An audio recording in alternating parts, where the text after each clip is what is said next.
The sexual standoff, security sex, and sealed off sex. Those are three different types of sexual interludes that are pretty underwhelming, pretty underfulfilling, and that are far too commonplace in long-term relationships. So the sexual standoff happens when a couple is feeling more and more distant and disconnected from one another. And the bedroom serves as a barometer for the lack of emotional intimacy in the relationship overall. And their sexual interludes with each other become fewer and farther between, and they become generally less fulfilling as well.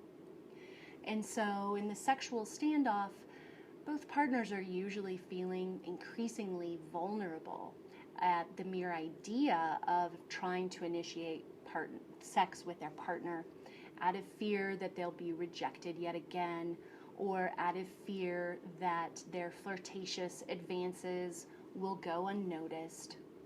And as the sexual standoff continues, it's pretty common for both partners to become more complacent and more avoidant about addressing the lack of robust sexuality between them. Now, security sex is the second type of bad sexual interlude. Security sex is sought out by people who want some comfort from their partner. They want to be reassured that they still love them and that they're not going anywhere, and so they may engage in sex for that sole purpose. Now, that may or may not sound horrible in and of itself, but the problem with security sex is that it lacks eroticism. So that the shared sense of naughtiness that the couple can experience together when there is passion and when there is intimacy is absent from the interlude entirely. Now, sealed off sex is the third problematic, underwhelming type of sex. And it's the type of sex that an emotionally distant partner engages in. And they stay emotionally disengaged throughout the sexual interlude, and they focus instead on the physical sensations in the moment. So physically, they're present, but emotionally, they're a million miles away. And of course, that prevents the type of real strong connection and synergy that could be occurring between the couple. So it's no surprise that people who participate in sealed off sex say that it's a very lonely experience for them, and that it's pretty bad.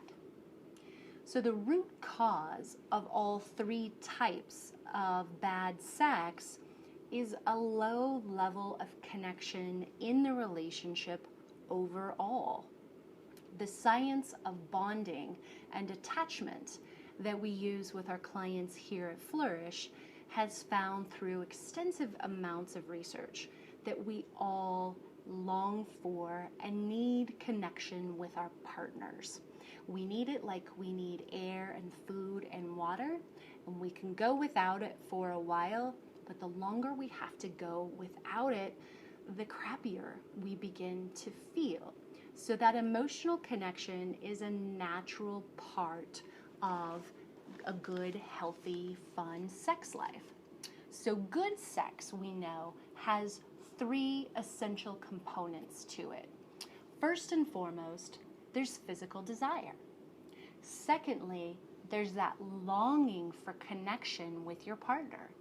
And then third and finally, the final essential ingredient to good sex is eroticism. I'm Angela Sawsville, the Executive Director at Flourish Counseling and Coaching. Thanks for watching.